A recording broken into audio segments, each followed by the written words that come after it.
कि बिना मांगे मुझे सब कुछ मिलता है, लेकिन उससे हम दुनियादारी में आके संतुष्ट नहीं हैं। हमारी चाह दुनिया में दुनियादारी के पदार्थों की रहती है, मांगने की। और जिसके पास कोई चीज़ नहीं होती मांगता है, और जिसके पास होती है उससे मांगता है। जिसके पास नहीं होती उससे कौन मांगेगा? जिस कुएं में पानी नहीं होता उसके पास कौन जाएगा? पता है इसमें पानी नहीं है। तो जब जिसको ये पता हो और उस मांगने में संकोच भी नहीं है, जब इंसान को ज़रूरत है वो मांग लेना चाहिए। जिस जगह से उसको तसल्ली है यहाँ से तुझे मिलेगा, वहाँ से ज़रूर मांग लेना चाहिए। ये देने वाले पर निर्भर करता है, वो देगा या नहीं देगा। परंतु महापुरुषों ने फरमाया है कि मांगना एक बुरी आदत भी है। मांगना इंसान को भिखारी बना देता है, मांगना इंसान को निर्बल बना देता है, मांगना इंसान को डरपोक बनाता है, मांगना इंसान को लाचार बना देता है। और जिसको मांगने की आदत पड़ जाती है वो हमेशा मांगता ही रहता है। इसलिए संतों ने फरमाया कि मांगन मरण समान है, मत कोई मांगो भीख, मांगन से मरना भला, ये सतगुरु की सीख। कि मांगने से तो मरना अच्छा है। क्यों? आदमी जिससे अगर कोई चीज़ लेगा तो मांगेगा, वो दे भी देगा तो उसका कर्जदार हो जाता है। ये दुनिया का नियम है कि जो इंसान जिसको देता है या जिससे लेता है, ये आम व्यवहार है। जो देगा वो वापस भी लेगा, जो देता नहीं है वो लेता भी नहीं है। तो ये देने लेने का सिलसिला जो चलता है वो हमारे कार व्यवहार और दुनिया का लेन देन की चीज़ों से संबंध है। परंतु एक इंसान जो लाचार है, अंधा है, भूख लगती है, उसको ज़रूरत पड़ेगी, मांगेगा। और वो जिससे मांगता है और जिसके पास है, वो अगर उसको देता नहीं है तो वो उस इंसान से भी घटिया है। इंसान मांगने के लिए उसके पास जाता है जिसके पास उसे मिलने की उम्मीद होती है, और जो उम्मीद लेके जाता है उसको अगर नहीं देता है, उसकी उम्मीद टूट जाती है, तो यूँ समझो एक प्रकार का उसको श्राप हो गया कि होते हुए भी उसने उसको इनकार कर दिया। क्यों? कि अगर कोई इंसान किसी के पास जाता है, तुम्हारे कोई भी तुम्हें साधु, सन्यासी, मंगता, भिखारी, कोई भी याचक, याचना करने वाला आपके दर पे आता है, तो वो मांगने नहीं, आपकी इज्जत करने के लिए आता है। अगर उसको मांगने का शौक नहीं है, उसको ज़रूरत है, और जिसको ज़रूरत है उसको देना चाहिए भी। तुम्हारे पास है। ये कहिए कि इंसान को मांगना अच्छा नहीं लगता है, जो ठीक ठाक इंसान है वो मांगता इंसान मजबूरी में है, तो उनको देख लेना चाहिए मजबूर इंसान है या ठीक है। कही है कि मांगन गए सो मर गए। इज्जतदार आदमी किसी के आगे हाथ थोड़ा फैलाता है, लेकिन जो अगर किसी के आगे हाथ फैलाता है तो समझो लाचार है, ये मजबूर है हाथ फैलाने के लिए। तो कई मांगन गए सो मर गिर, मर के मांगन जा, उससे पहले वो मरे जो होंदे कह देना। इंसान मर के किसी के पास मांगने के लिए जाता है, और होते हुए भी वो इंसान कह देता है ना मेरे पास तो नहीं है, तो उससे पहले भी मरा हुआ है। वो तो मरा हुआ मांगने वाला इसलिए था उसके पास थी नहीं, और वो इसलिए मरा हुआ, उसके पास होते हुए भी उसने झूठ बोली और उसने कह दिया मेरे पास नहीं है। तो ऐसे जो होते हैं मालिक उनको वैसा बना भी देता है, उसके पास रहता भी नहीं है। इसलिए लेकिन मांगो क्या? ये दुनियादारी की चीज़ें और पदार्थ अगर किसी से मांगते हो, ये तो मैंने कहा दुनिया का कार्य व्यवहार है। जो चीज़ मेरे पास नहीं है, कोई चीज़ तुम्हारे पास नहीं है, मेरे से तुम लेते हो, मैं तुमसे लेता हूँ, वो ज़रूरत है इंसान की, आदान प्रदान है वो। क्यों? कपड़ा बुनने वाला कपड़ा देता है, अनाज पैदा करने वाला अनाज देता है। उसको ज़रूरत अनाज की है, उसको कपड़े की, सबको ज़रूरत है हर चीज़ की। सब्जी बेचने वाला सब्जी देता है, या जो भी दूसरी चीज़ है, ये लेना देना संसार का है। परंतु जो मांगने वाली चीज़ है वो सतगुरु से और परमात्मा से अगर मांगते हो तो उसका सही मांगना है कि सतगुरु के पास जाओ तो सतगुरु से सतगुरु को ही मांग लो। सतगुरु से सतगुरु को मांग लेने का मतलब है कि सारी चीज़ें उसमें आ जाती हैं। क्योंकि मुख्य रूप से हमें चाहिए भक्ति, और भक्ति का वो भंडार है। जब भंडार को ही हमने मांग लिया तो और चीज़ एक एक दो दो चीज़ मांगने की ज़रूरत नहीं। उसमें प्रेम भी आएगा, दया भी आ जाएगी, शांति भी आ जाएगी, उसमें समानता भी आ जाएगी, धैर्य भी आ जाएगा, सहानुभूति भी आ जाएगी। ये चीज़ें अच्छे गुण हैं, सद्गुण। और सद्गुणों का भंडार सिर्फ सतगुरु है। दुनियादारी के लोगों के पास तो ईर्ष्या मिलेगी, द्वेष मिलेगा, लालच मिलेगा, स्वार्थ मिलेगा। वो लोग स्वार्थ के कारण देंगे। कोई इंसान आपको कुछ देता है तो अपने स्वार्थ के लिए देगा। तुम्हारे से ऐसे फ्री में कोई किसी को कुछ नहीं देता है। लेकिन मांगना सतगुरु से और परमात्मा से है। एक जमींदार आदमी की बात, किसान, एक बार एक राजा घूमता फिरता हुआ शिकार करने के लिए गया था, जंगल में रास्ता खो गया। कहीं दूर दूर तक पानी नहीं मिला उसे। प्यास के कारण उसके प्राण निकलने को थे। तो जब थोड़ा आगे बढ़ा तो देखा एक किसान खेत में काम कर रहा था। किसान जो काम करने वाले वो तो अपना पानी साथ लेके गए थे, पानी उसके पास था। राजा गया उसके पास, सोचा यहाँ पानी मिलेगा, लेकिन उसके पास पानी नहीं था। लेकिन उसने खरबूजे और तरबूज बो रखे थे। राजा गया, कहने लगा उससे कि भाई मेरे प्राण निकलेंगे, मुझे पानी दे, और खाना भी नहीं खाया, भूखा भी हूँ। सुबह से निकला हूँ लेकिन रास्ता भूल गया। किसान आम जमींदार आदमी था, उससे क्या राजा से सरोकार, उसको पता ही नहीं था कौन है। उसने सोचा कोई राहगीर है ऐसे ही, क्यों जिनको कोई वास्ता नहीं, अपने काम से काम रखते हैं कि जंगल जंगल, खेत खेत से घर अपना। लेकिन इंसानियत को पहचानते हैं वो लोग। उन्हें क्यों एक दूसरे की मदद करने के लिए वो अपनी ना परवाह करके भी दूसरे की मदद करते हैं, मजबूरी जानते हैं। इंसानियत से वो प्रेम करने वाले और दया उनके दिल में होती है, सच्चे होते हैं हृदय के, हेरा फेरी उनके पास नहीं। गया खेत में से एक बड़ा सा तरबूज तोड़ के लेके आया, पका हुआ, और उस राजा को खिलाया। खाने के बाद उसकी भूख और प्यास दोनों मिट गई। तो एक इंसान को, जिसको मरते हुए को अगर कोई प्राण रक्षा कर दे तो उससे बड़ी चीज़ क्या होगी? जीवनदाता हो गया वो। तो वो बड़ा खुश हुआ राजा, कहने लगा भाई मैं नगरी का राजा हूँ, और जब कभी तेरे को किसी चीज़ की ज़रूरत पड़े, कोई काम पड़े तो मेरे पास आना। तूने आज मेरे प्राण बचाए, मैं भी तेरे को कुछ ना कुछ इनाम दूंगा, आना तो ठीक है।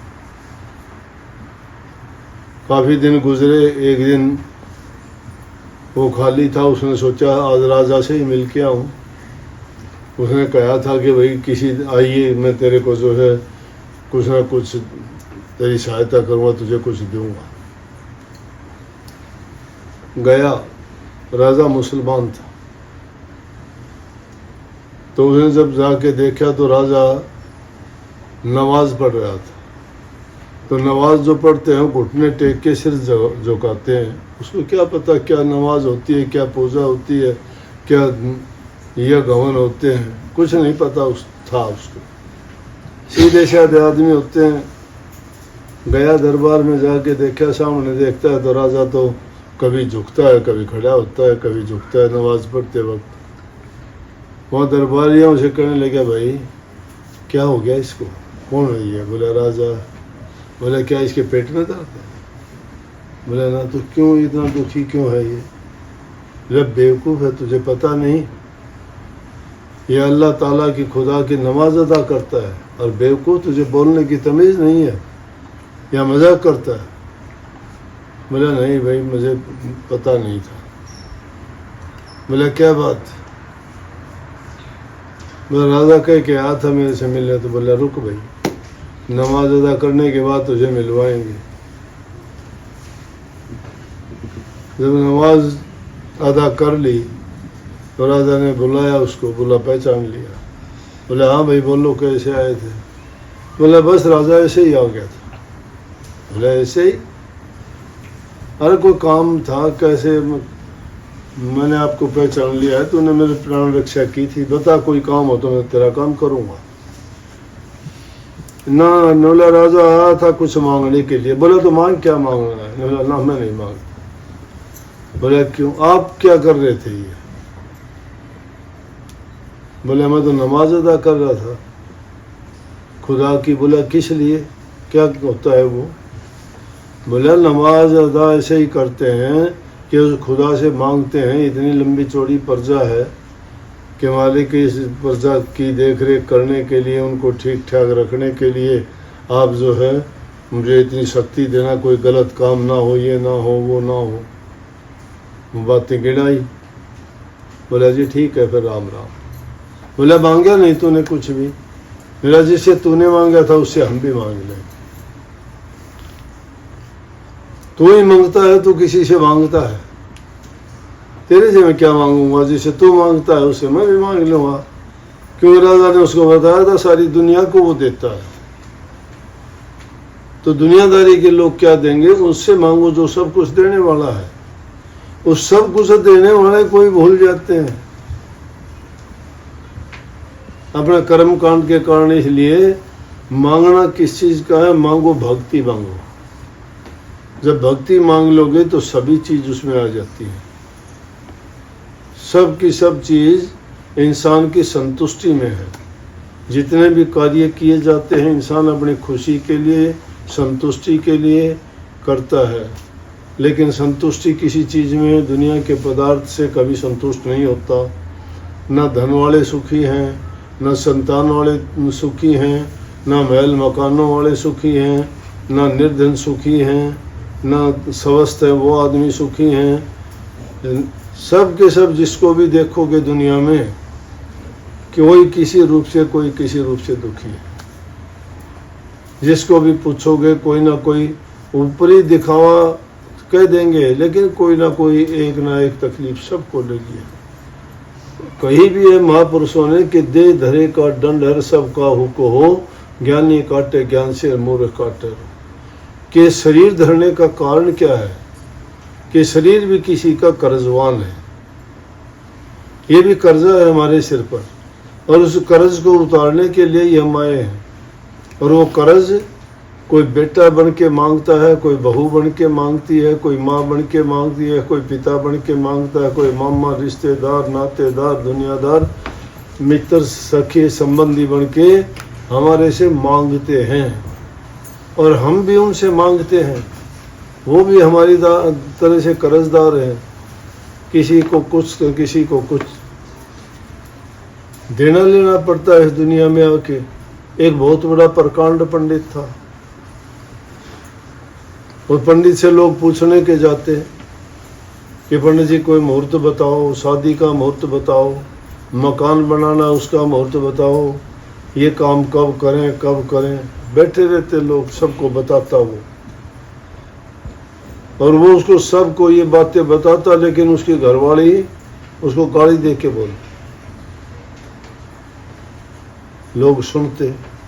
एक दिन आखिर एक आदमी ने पूछ ही लिया, कहने लगे पंडित जी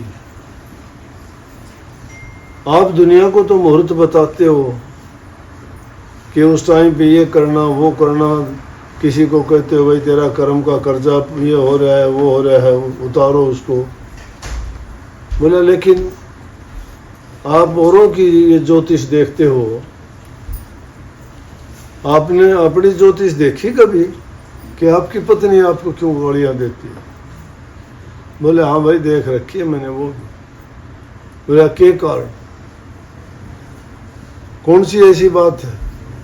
बोले उसका कारण भाई ये है, पिछले जन्म में ये जो है गधे की योनि में थी मेरी पत्नी, और मैं काग योनि में था।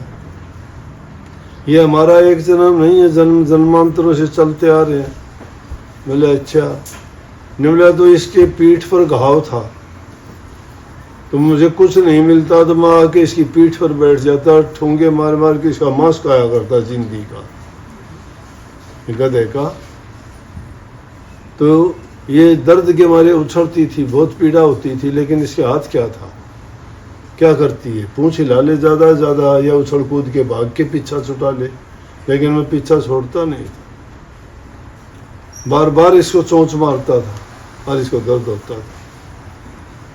बोला फिर पंडित जी, बोला भाई फिर क्या था कि एक दिन जब मैं सुबह उठा, उठ के मुझे भूख लगी, मैं इधर उधर देखा तो जिस जगह पर ये गधा होता था खड़ा, वहाँ नहीं था। मैंने उड़ारी ली, चारों तरफ देखा तो गंगा जी के किनारे पे घास चल रहा। मैं भी थक गया था, उड़ते उड़ते इसको तलाश करते करते मुझे गुस्सा आ गया। मैं पीठ पर बैठ के जाके और बहुत जोर से इसको चोंच मारी। पंडित जी आप काग थे और यो गधा था, अरे अब आप इंसान की योनि में, वो भी पंडित कैसे बने? बोले उसका कारण ये था, जब मैंने चोंच जोर से मारी तो इसको बहुत दर्द होया, तो उछल के पड़ी है, किनारे पे घास चल रही थी, मेरी चोंच फंस गई इसकी हड्डी में, और जो ही इसको काफी दर्द आया उछल के पड़ी थी, गंगा जी में गिरी। गंगा जी सबको पवित्र करने वाली है, उस पवित्र जल में पड़ने के कारण हमें जो है इंसान का जन्म और ब्राह्मण के घर पैदा हो गया। अब ये मेरी पत्नी बन के आ गई, ये गधी थी, वो गधी गधा जो भी था, और मैं काग था, वो इसका पति बन के आ गया। मैं इसको चोंच मारा करता, अब ये जवान की चोंच रोजाना यूं ही मारती है, जब कोई होता है, कभी मुझे गालियां देती है, कभी कुछ करती है, कभी कुछ करती है। तो इस संसार में ये दुनियादारी का काम जो है ऐसा है कि हाँ शरीर धरने का ही कारण है, अपना दंड देने के लिए हम यहाँ पूरे आए हैं, और सबको दंड चुकाना पड़ता है, कभी किसी का कसूर कुछ होता ही नहीं, और फिर भी उसको बेचारे को बहुत तकलीफ हो जाती है, और कई सब तरह से बदमाशियाँ करते हैं, फिर उनको कुछ होता नहीं। इंसान सोचने वाला लड़खड़ा जाता है कि देखो मैंने कुछ बुरा नहीं किया, मेरे साथ तो ये हो रहा है। वो सब कुछ उल्टे सीधे कर्म करता है, वो ठाठ करता है। फिर कहाँ है परमात्मा? वो न्याय क्यों नहीं करता? ये गलत आदमियों को सजा क्यों नहीं देता? भले आदमियों को ही परेशान क्यों करता है? फिर हम उस परमात्मा की रचना में, उसके कामों में भी कमी निकालनी शुरू कर देते हैं। नहीं, कार्ड में शादी वाले में भी एक लिखते हैं बात आजकल, ये देखी हमने, कहने वाले के रिश्ते यहाँ तो वैसे ही शादी करते हो, रिश्ते तो वहाँ से दूर से लिखे आते हैं। दूर से लिखने वाले तो नाम लेते हैं, उसका हाथ में ना कलम है, ना स्याही है, ना दवात है, ना कागज है। लिखता कौन है? उसने तो आज़ाद कर दिया आपको, लेकिन इंसान अपने मर्जी से, इच्छा से काम करता है, और वो इच्छा से जब काम करता है, अच्छे हो जाते हैं तो खुशियाँ मनाता है, दुख तकलीफ हो जाता है तो दोष परमात्मा को लगाता है, लेकिन कर्म अपना नहीं देखता। परमात्मा किसी के काम में दखल नहीं देता। कोई अच्छा करो, बुरा करो, किसी को पाप करो, पुण्य करो, पूजा पाठ करो, चाहे रोजाना कोई कत्ल करो, आज़ाद हो, करो। कर्म करने की तो होगी आपको पूरी स्वतंत्रता, लेकिन कर्म का परिणाम जब होगा, भोगना जब पड़ेगा, फिर शिकायत करोगे। परमात्मा को दोष ना दो कि उसने गलत किया, उसने गलत कुछ नहीं किया। वो तो देखता है तुमने जो किया वो अपना भोग लिया, पिछले जन्म में नहीं भोग पाए वो अब भोग रहे हो, अब जो पूरा नहीं होगा तो आगे भी जन्म लेना पड़ेगा। तो सवाल कर सकते हो, तो किसको पता इस चीज का? संतों ने ये बताया है कि जब इस जीव का जन्म होया, दुनिया में आया, तो इसके लिए ये बात कह दी गई थी कि जिस योनि में जीव जाएगा, इसको ये याद नहीं रहे कि पिछला जन्म क्या था। नंबर 2 बात, जिस योनि में जाएगा उसी योनि में खुश रहे। चाहे गधा बनो, सुअर बनो, कुत्ता बनो, इंसान बनो, चाहे किसी भी योनि में जाए। सांप जैसी योनि गंदी योनि है, गंदी नाली के कीड़े हैं, लेकिन उनको भी तुम मारने का प्रयास करोगे तो बचने का प्रयास करेंगे, मरना नहीं चाहता। सुअर जैसे गंदी योनि, गंद खा के पेट भरते हैं, लेकिन उनको भी मारोगे चिल्लाना शुरू कर देंगे, जबान से तो नहीं बोल पाते, अपनी भाषा में बोलते भी होंगे, लेकिन मरना कोई नहीं चाहता दुनिया में। क्यों नहीं मरना चाहते? कि वो उस योनि में खुश रहेंगे, वरदान मिला हुआ है। जिसको जो योनि दे दी उसी में खुश। तो बात तो मांगने पर थी। मांगने वाली चीज, दुनिया की चीजें मांगोगे वो मांग खत्म हो जाएगी। क्यों? पदार्थ है, पदार्थ का प्रयोग करोगे चाहे कितना भी ज्यादा हो, वो खत्म होता ही चला जाएगा, उपयोग से खत्म होता है। परंतु परमात्मा से अगर भक्ति मांग दी, उस भक्ति को जितना तुम खर्च करोगे उतना ही बढ़ती जाएगी। हमारे साधु राम नाम धन खेती, हमारे साधु राम नाम धन खेती। इस खेती में बड़ा नफा है, वो क्यों नहीं अगेती। हमारे साधु भाई राम नाम धन खेती। राम नाम धन जो है वो जो खर्चोगे तो बढ़ता जाएगा, वो कम नहीं होता, खत्म नहीं होता, उसका दुष्परिणाम नहीं होता, उसके फल मीठे लगते हैं और वो हमेशा आनंददायक सुखदायक है। तो इंसान अच्छे कर्म करो, पुण्य के कर्म करो, दूसरे की सहायता मदद करो। कभी भी अगर गलत करोगे तो किसी का कुछ नहीं बिगाड़ते, अपने लिए करते। सीधी सी बात करने को कह देते हैं, जो दूसरों के लिए खाई खोदता है उसके लिए कुआं तैयार से, उसको गिरना पड़ेगा उसमें। तो इसलिए ऐसा कोई कर्म ना करो, किसी से कोई चीज मांग के कर्जदार ना बनो। हम छोटे बच्चे होते थे जब तो समझ में आती नहीं थी बात, लेकिन जैसे दादा दादी बूढ़े बुजुर्ग कहा करते कि अरे नमक नाम बखेर, नमक ना बखेर, अच्छी शिक्षा थी। क्यों? क्या हो जाएगा नमक बखेर, न अगले जन्म में तो आंखों से चुगना पड़ेगा। मतलब डर ये था कि नमक आंख में डालोगे तो दर्द होगा। तो नमक कोई चीज थोड़ी थी। लेकिन ये चीज कब की थी? जब देश आज़ाद हुआ तो महात्मा गांधी ने नमक बनाने का ही जाके आंदोलन किया था कि भाई ये नमक बनाने वाला बंद ये करते हैं, ना बनाओ तुम नमक, कैसे काम चलेगा। तो नमक को भी बहुत अच्छी चीज़ मिलना मुश्किल होता था, तो उसका मतलब था कि नमक अगर तुम बर्बाद करोगे तो खाने के लिए नहीं मिलेगा।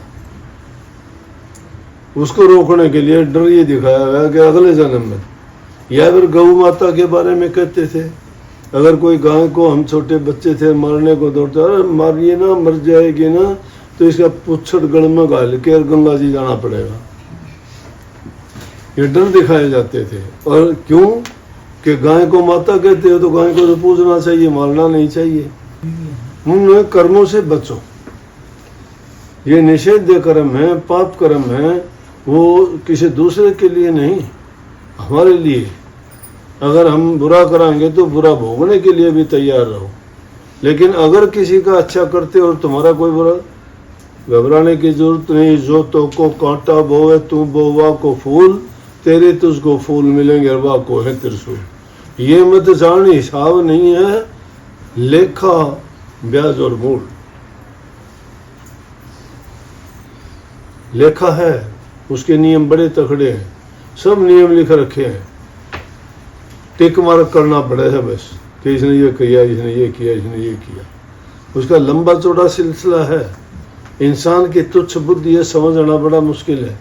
लेकिन जो इंसान समझ जाता है वो अपने जीवन को सुखी जीवन जीता है और आगे के लिए भी अपना काम कर जाता है। उसका जगत और अगत दोनों बढ़ जाते हैं। इसलिए हमेशा सुबह उठते ही मालिक से मांगा करो, परमात्मा मुझे सुख दे, शांति दे, समृद्धि दे, खुशहाली दे, मेरी बुद्धि अच्छी कर, मुझे ज्ञान विवेक विचार दे, किसी का बुरा ना करूं, जो कुछ हो मैं दूसरे का हित करूं, कोई मेरे से ऐसा काम ना हो कि किसी से पीड़ा हो।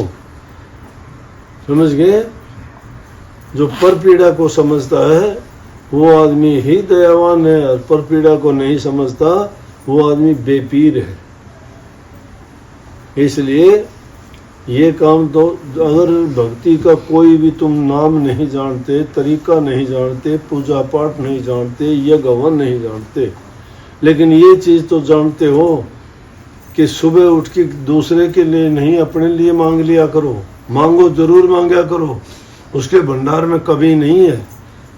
तो सब प्रभु के आगे, परमात्मा के आगे रोया करो कि मैं दीन हूँ, मैं हीन हूँ, मैं गरीब हूँ, मैं लाचार हूँ, और मेरे आप ही स्वामी हो, मेरे आप ही रक्षक हो, आप ही मेरे समर्थ सब कुछ करने वाले हो, दुखों के हरता हो, सुख के करता हो। मुझे अच्छे विचार सद्बुद्धि दो, बुरे काम मेरे पाप कर्म से बचाओ और नेक कर्म करवाने की मुझे शक्ति दो। ये ऐसा करते करते मालिक तुम्हें एकदम पाक साफ और पवित्र बना देगा और तुम्हारा हित और कल्याण होगा। सबको राधा।